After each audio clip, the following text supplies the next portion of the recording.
दोस्तों, मैं हूँ विशाल। आप सब अच्छे होंगे, मैं ऐसा आशा करता हूँ।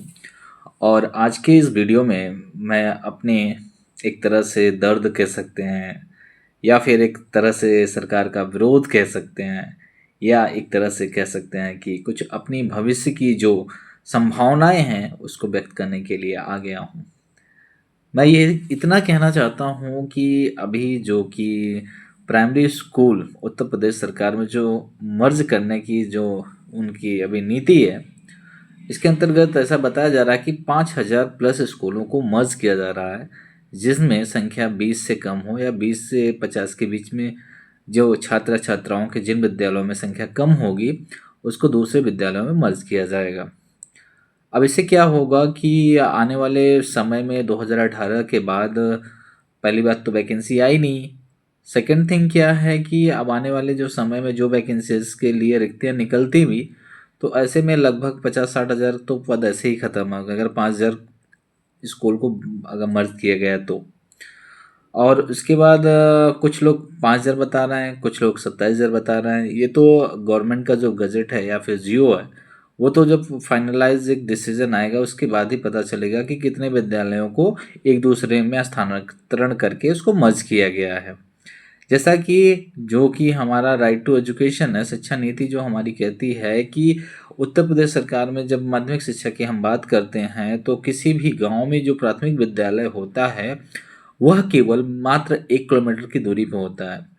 अब सब सोच रहे होंगे कि मैं इस वीडियो को क्यों बना रहा हूँ, इससे मेरा क्या सरोकार है। तो मैं बता देता हूँ कि इससे मेरा क्या सरोकार है कि मैं बीटीसी यानी यूपी डीएलएड का तृतीय सेमेस्टर का छात्र हूँ। इसकी वजह से यह कहीं ना कहीं मेरे ऊपर भी बात आई और आप सबके साथ तो जैसा कि इसीलिए मैंने सोचा कि क्यों ना क्यों इस वीडियो के माध्यम से जो अचेत मन से या फिर कहते हैं ना कि विरोध करना नहीं जानते हैं या फिर बात को अपने नहीं रखना जानते हैं, तो कम से कम इस वीडियो को फॉरवर्ड करके और अपने मन को अगर थोड़ा बहुत अगर आपके अंदर कुछ करने की क्षमता है या इसको रोकने की क्षमता है या सरकार का शांतिपूर्वक विरोध करने की क्षमता है, जो कि हमको फंडामेंटल ऑफ राइट्स जो मिला हुआ है लोकतांत्रिक देश की वजह से, तो आप सब इसका विरोध करें। क्योंकि रीज़न क्या है कि अगर ऐसा होता है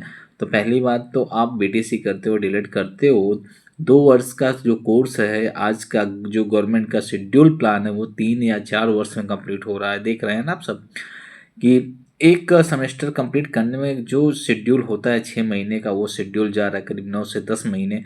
तो पहली बात तो आपका समय और पैसा और आपकी उम्मीदों का यहाँ कत्ल किया जा रहा है।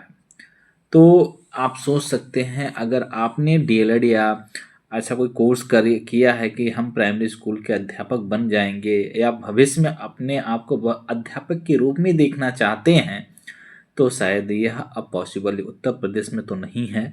आपके लिए अदर ऑप्शंस हो सकते हैं, मैं ये नहीं बिल्कुल कहता कि आप अध्यापक नहीं बन पाओगे। आपके पास केवीएस है, दिल्ली जो कि डीएसएसबी करके निकालती है, और राजस्थान रीट है। बहुत सारा ऐसा पोस्ट निकलता है। हाँ, बीपीएससी है आपका बिहार का हुआ गया। तो हम ये नहीं कह रहे कि आप टीचर नहीं बनोगे, पर आप सोचो कि आप उत्तर प्रदेश में रह के अपने घर के ज़िले में रह के, घर के पास में रह के या अपने ब्लॉक में रह के सोच रहे हो नौकरी करने के लिए, तो आप आने वाले समय के लिए बिल्कुल भूल जाइए। ये मैं नहीं कह रहा हूँ, ऐसा सरकार की नीति कह रही है। तो इस नीति का विरोध करने के लिए हमारे पास बहुत सारे ऐसे रास्ते हैं जिसकी माध्यम से हम सब इसका विरोध कर सकते हैं, क्योंकि यह गलत है और हम छात्रों पर यह सरकार की कहीं ना कहीं मनमानी है।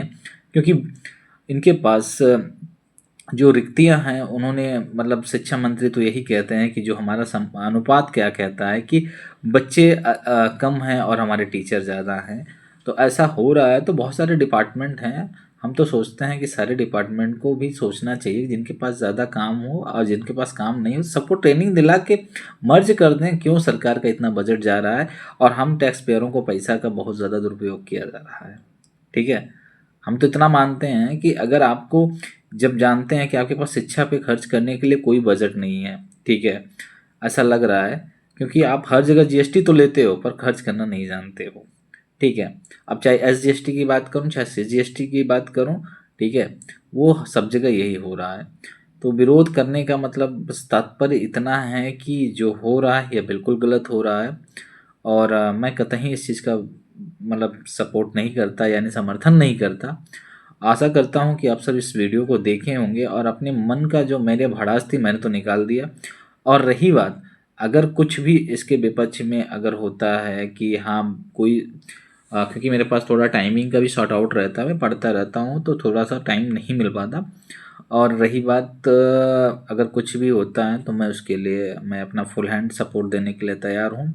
बस जो भी विरोध होगा एक लीगल तरीके से होगा, जो हमको शांतिपूर्वक से करना है, चाहे आप सोशल मीडिया के माध्यम से करें, चाहे पत्र लिख के करें, चाहे हस्ताक्षर करके करें, चाहे जो भी एक तरीका हो जिसकी वजह से हमारे जो कि राष्ट्रीय संपत्ति है या राज्य की संपत्ति है उसका कोई नुकसान नहीं होना चाहिए और न ही किसी का कोई हताहत होना चाहिए, जो भी शांतिपूर्वक होना चाहिए।